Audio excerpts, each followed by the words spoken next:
Seja bem-vindo, amigo do projeto Praia Vermelha. Nós vamos continuar nossos estudos em história, especificamente história do Brasil, falando sobre o regime militar, que parece que é um assunto que está esquentando aí também. A gente tem dúvidas, não podemos deixar passar em branco. Eu coloquei esse título aí chamado Anos Difíceis, mais marcantes, porque decididamente deixaram marcas para a história do Brasil e para a geografia do Brasil. Nós vamos dividir nosso vídeo em duas partes, tá? Essa vai ser a primeira parte, porque senão ele vai ficar muito longo. Nós vamos seguir esse sumário que incorpora as duas partes, tá? Então, antecedentes, expressão política. Nessa expressão, eu vou falar de política externa, expressão econômica, psicossocial, militar, científico, tecnológica e, por fim, uma conclusão. Bom, antecedentes. Então, antes do. A gente tem que sintonizar onde nós estamos no Brasil e no mundo, né? Antecedentes no Exército foi muito marcante a intentona de 1935, tá? A versão final que se passou, que a história incorporou, foi que vários militares foram assassinados dentro do quartel. Independente disso ser fato ou não ser fato, mas é isso que entrou para a história, pelo menos naquela época.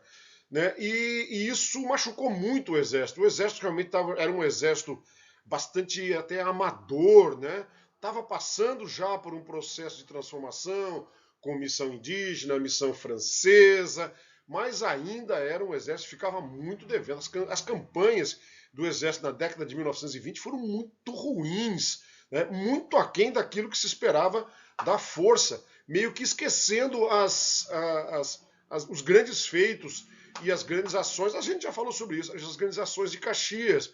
Então, realmente, o Exército estava desleixado. E aquele episódio foi um grande marco. A partir dali, o Exército se uniu, resolveu se profissionalizar, e a profissionalização envolveu uma campanha dizendo que fazer a política do Exército e extirpar a política no Exército. Tá? Góes Monteiro foi o grande líder, com uma forte participação de Dutra, entre outros, evidentemente.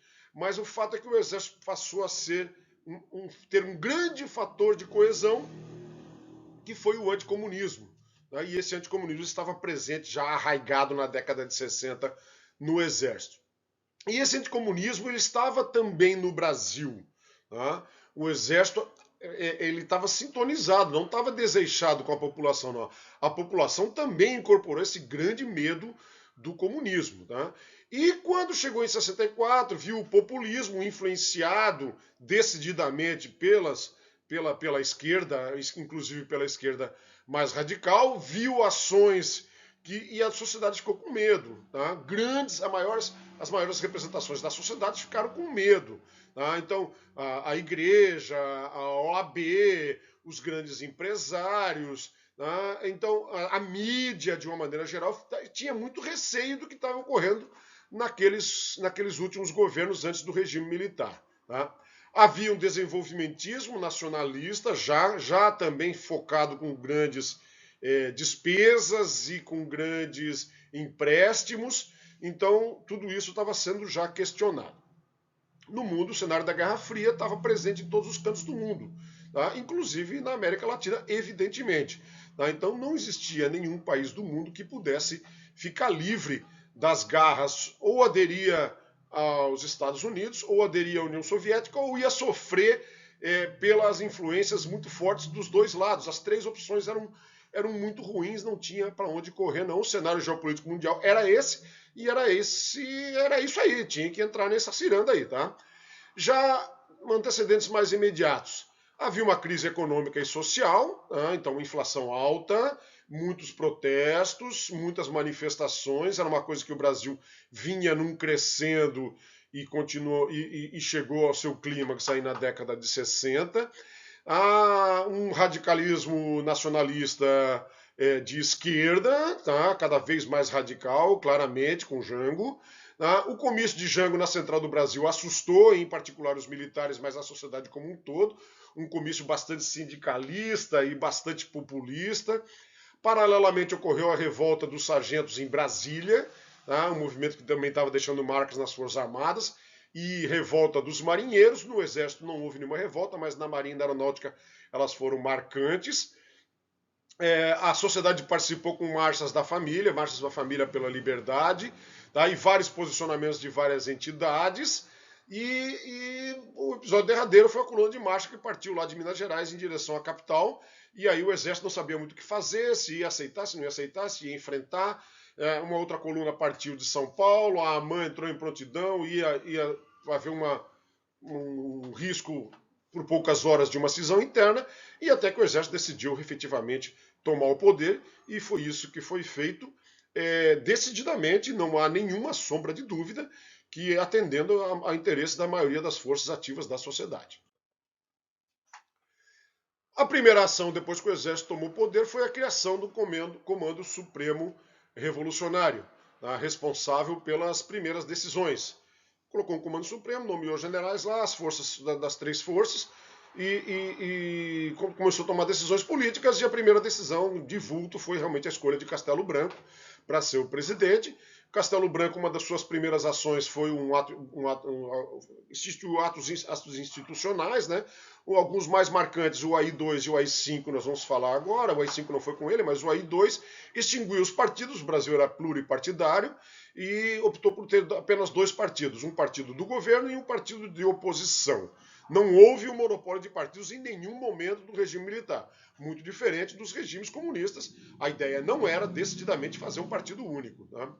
Esses dois, agora, havia autoritarismo, sem dúvida.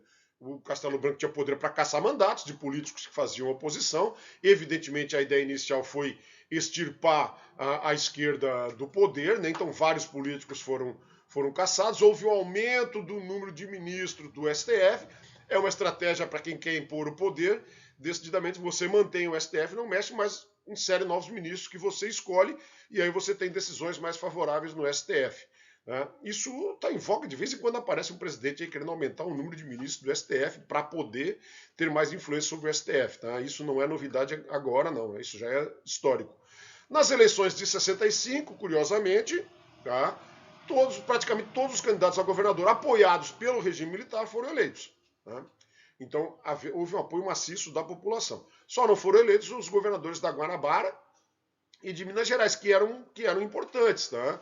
Eram importantes, mas foram só esses dois, os outros todos foram os escolhidos pelo regime militar, com eleição direta ainda em 65. Tá? Na Constituição de 1967, ela teve uma duração bastante efêmera. Nós vamos falar sobre Constituição agora. Talvez a gente faça um vídeo especificamente sobre as constituições, é importante. Em princípio, a gente vai fazer em breve. Né? Essa Constituição praticamente ela foi revogada com o AI-5. Tá? A Constituição já era autoritária, mas o AI-5 foi extremamente autoritário. Então ela teve uma vida bastante curta. Depois ela entrou de volta com a revogação do AI-5, já no final do regime militar. Nós vamos falar sobre isso ainda. Tá? Dentro do Exército havia duas vertentes muito fortes que estavam disputando o poder e disputando ideias, né?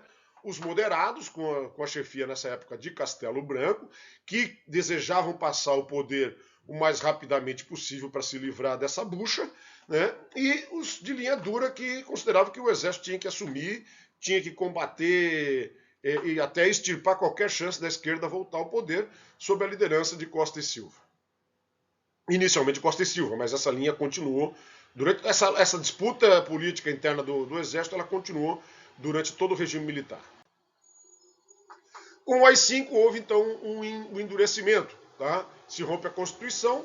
Por que o Exército decidiu, logo depois, 2 anos após a Constituição, resolveu endurecer o regime? Tá?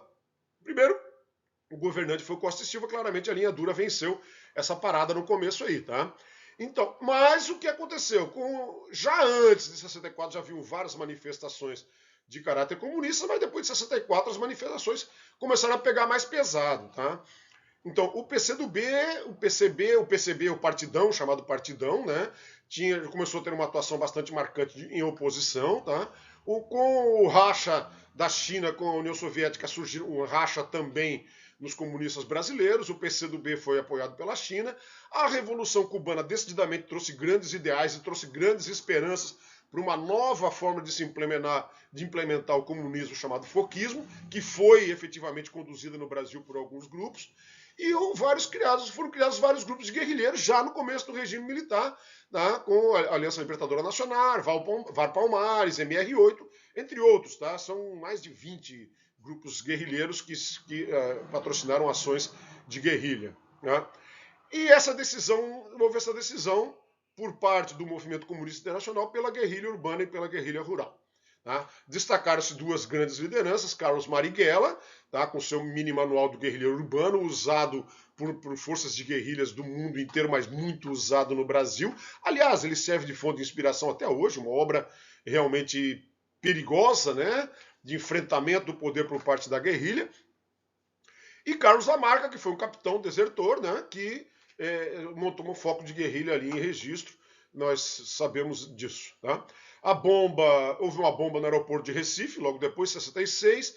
Começaram atividades várias de sequestro de diplomatas, com destaque para o embaixador norte-americano, tá? Assaltos a bancos, a guerrilha do Araguaia, persistente, durou bastante tempo, primeiro de uma forma pequena e depois um combate que foi um combate bastante prolongado, e a guerrilha no Vale do Ribeira em 1970 são os principais pontos aí que a gente tem que abordar a respeito da atuação dessas forças de guerrilha.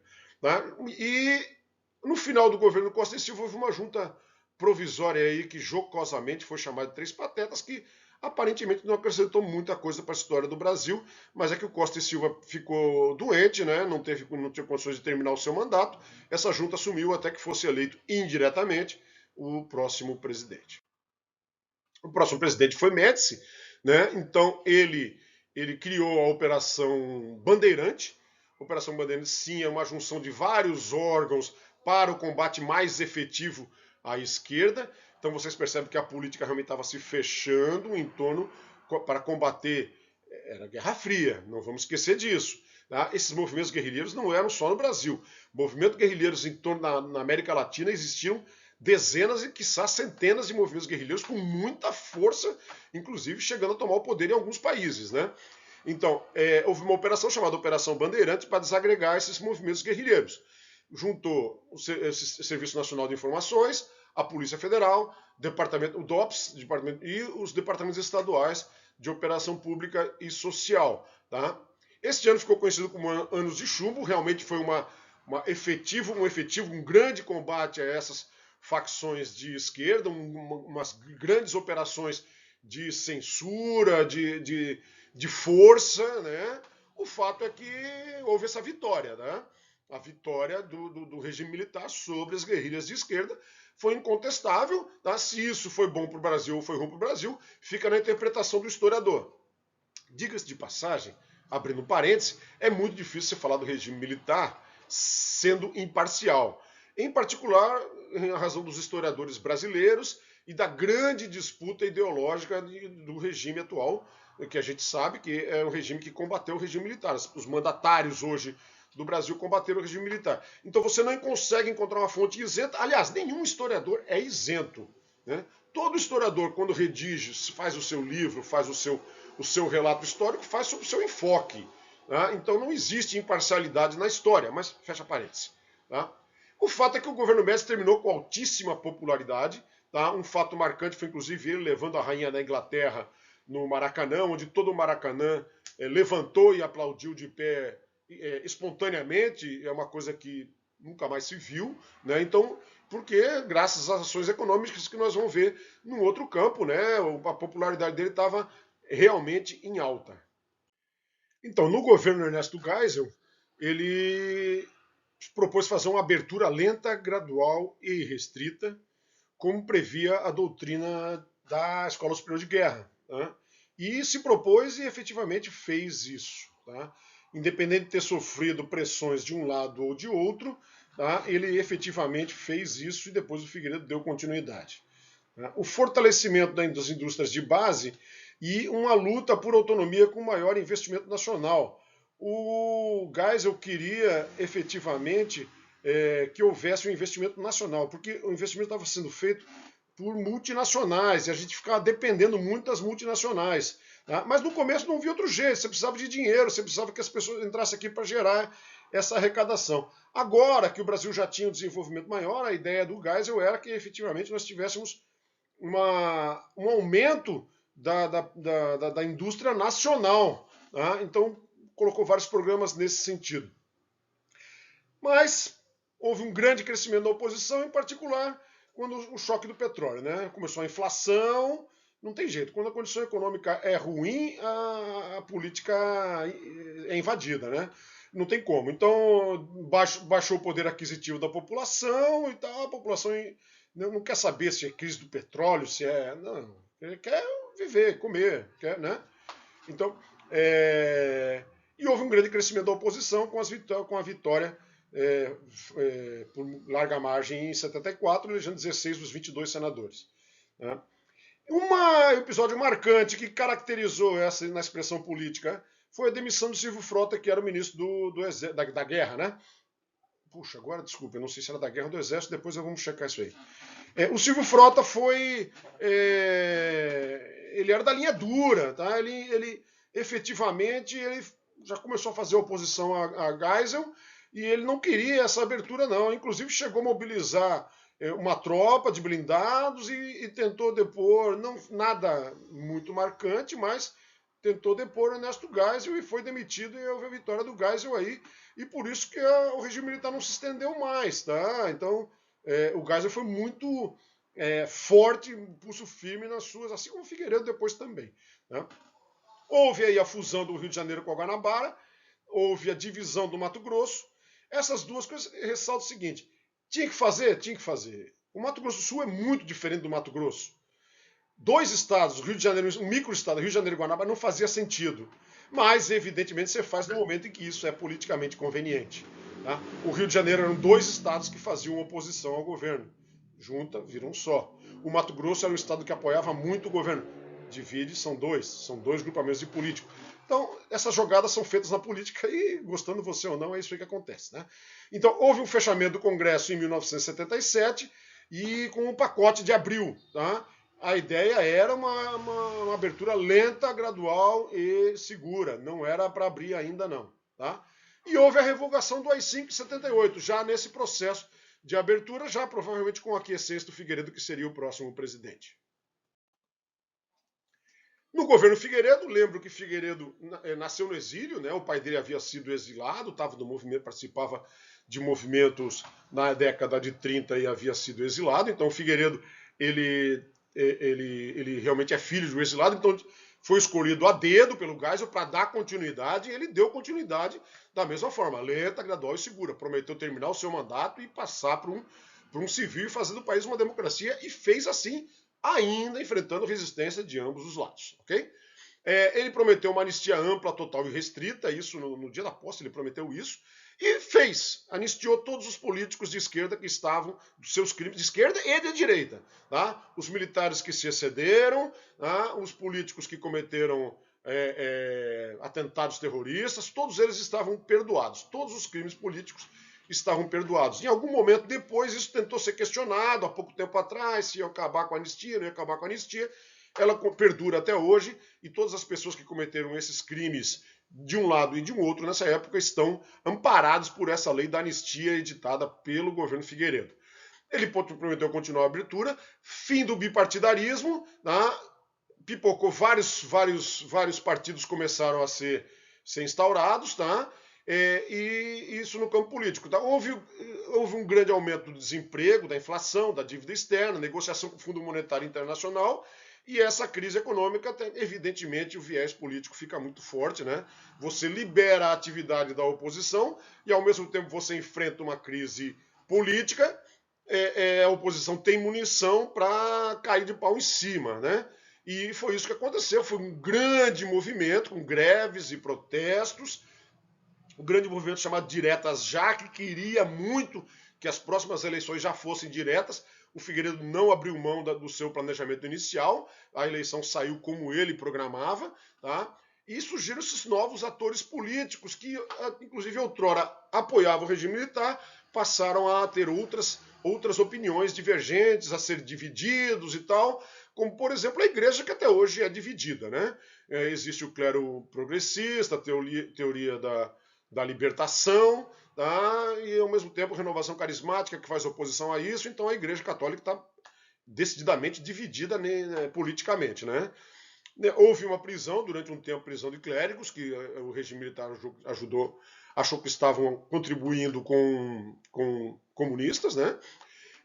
Começou uma participação de movimentos sociais, com destaques para o MST, mas surgiram outros, mas o MST decididamente é o mais forte, e estamos aí com ele até hoje, né?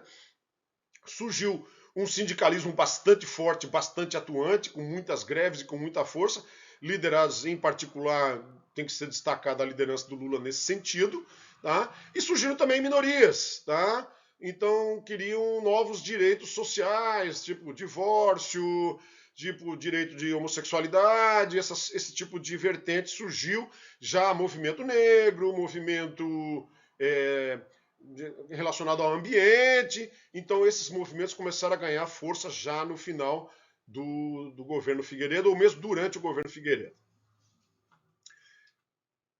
Com relação à política externa, mudando um pouquinho de assunto, depois na próxima parte a gente volta para a política interna, não, mas para outros campos, outras expressões do poder.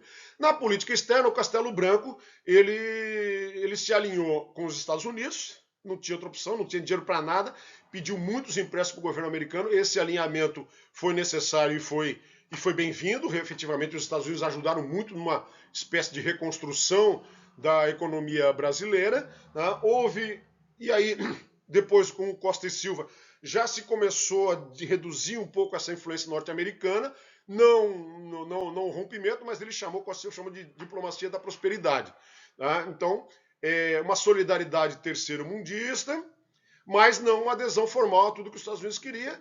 O retrato disso é que houve uma recusa ao Tratado de Não Proliferação Nuclear, inclusive durante todo o regime militar, essa recusa se manteve. Tá? Houve o tratado, vários países fizeram o tratado, só aqueles países que podiam ter arma, o Brasil não aceitou aquilo de início, né? Foi aceitar depois, lá no governo Collor. O Médici inicia uma política de estratégia multilateral, deu continuidade ao que Costa e Silva começou, tá? E chamou de diplomacia do interesse nacional, parecido com o anterior, né? Pragmática, tá? E a principal ação dele, talvez que deixou uma herança muito interessante, foi a ampliação do mar territorial de 12 para 200 milhas, contrariando, inclusive, o interesse americano. Tá? E um projeto para transformar o Brasil numa potência. Curiosamente, o Brasil nessa época era um país mais estável da América do Sul, era o que tinha tido melhores ações contra as forças de esquerda, não era um país dividido, tá? Principalmente com o Médici, tá? Era um país coeso, um país onde todo mundo ame-o ou deixe-o, para frente Brasil, esse tipo de coisa, a sociedade abraçou muito com o desenvolvimento econômico, muitas empresas com a popularidade em alta, ele tentou esse projeto. Os outros países da América Latina, de uma maneira geral, estavam sofrendo muito com suas forças de combate à esquerda, à direita e tal. Inclusive, se você for pegar o mapa das pessoas que morreram nesses conflitos, comparado o Brasil com os outros países, você vai ver que o Brasil foi o país, decididamente, que menos matou gente nesse período. Proporcionalmente, decididamente, foi o quiçá o que menos matou no mundo, eu não sei, não tenho certeza para afirmar isso. Mas houve um projeto para transformar o Brasil em potência, era essa a ideia, e parecia que ia vingar, né, contrariando todas as teorias geopolíticas que a gente conhece, mas infelizmente o Médici não esperava o tal do petróleo subir, os tais dos juros, né, e as forças enfrentando. Ninguém quer que o Brasil seja uma grande potência, decididamente. Então, com o Geisel, houve um reatamento com a China, tá? A China não tinha relações diplomáticas com o Brasil, com os países africanos, então uma continuidade, foi crescendo, né, em direção a uma espécie de multipolaridade. Tá? Forte presença do Brasil na ONU, tá? Com participações já em missões externas, missões militares, né? E as bases diplomáticas estabelecidas no governo Geisel estão presentes aí até hoje, tá? Sob novas vestes, novas colorações, mas a base é essa aí, tá? Busca aproximação com africanos, com a China, como a gente vê na política externa brasileira contemporânea. O Brasil, por exemplo, foi o primeiro país a reconhecer a independência da Angola. Isso foi marcante, né? Porque as grandes potências não queriam reconhecer a potência da Angola. E o Brasil foi o primeiro, enfrentando resistências de outros países, tá? Com o Geisel surgiu um movimento de internacionalização da Amazônia. Então você percebe o seguinte, essas coisas acontecem justamente no momento em que o Brasil estava de vento em popa, estava crescendo, crescendo. Cara, isso não há interesse no mundo em ter uma nova superpotência aqui. Começaram a falar em internacionalização da Amazônia e foram tomadas várias atitudes nesse sentido e o Brasil enfrentando esse tipo de coisa. E aí o que acontece também é o seguinte, as dificuldades dessas relações externas eram muito grandes, né? A diplomacia norte-americana era muito forte. As relações da Guerra Fria, a Europa estava toda submissa aos Estados Unidos. A OTAN, decididamente, tinha uma influência gigantesca na Europa. O Japão, sob o guarda-chuva nuclear americano, também não ia enfrentar os Estados Unidos. Então era o Brasil enfrentando o mundo, né? A diplomacia brasileira, não tem como, né? Então, se aliou aos países de terceiro mundo, tentando reverter fazer algumas injunções, mas decididamente era muito complicado esse tipo de política. Hoje parece que existe um mercado mais adequado para isso, mais condições de estabelecer esse tipo de política. Na época, realmente, o enfrentamento era bastante complicado. Destaca aí também no governo Geisel o acordo nuclear Brasil e Alemanha, né, com a construção das usinas nucleares, caríssimas, de pouquíssimo rendimento, mas talvez o principal ganho, sem dúvida, tenha sido a obtenção dessa tecnologia. Não se sabe, se afirma, tem gente que acha que não, que essa tecnologia poderia trazer a possibilidade do Brasil construir uma bomba atômica também, mas isso oficialmente não havia nada disso. Depois, o último governo, o governo Figueiredo, continuou com essa abertura, com essa política de não alinhamento, nada de muito novo, tá? E aparece como novo no governo Figueiredo, as preocupações dele decididamente estavam focadas para dentro, né? A crise econômica muito forte, a crise política muito forte, mas já com aquele movimento de Amazônia, o Brasil começou a participar e a aceitar esses ditames, inclusive participou decisivamente na Comissão Mundial de Meio Ambiente e Desenvolvimento, em 87, que propiciou, inclusive, após o regime militar, em 92, já 87 já foi após o regime militar, né? Mas o Brasil, participação do Figueiredo foi muito forte nessa comissão, antes já de terminar o regime.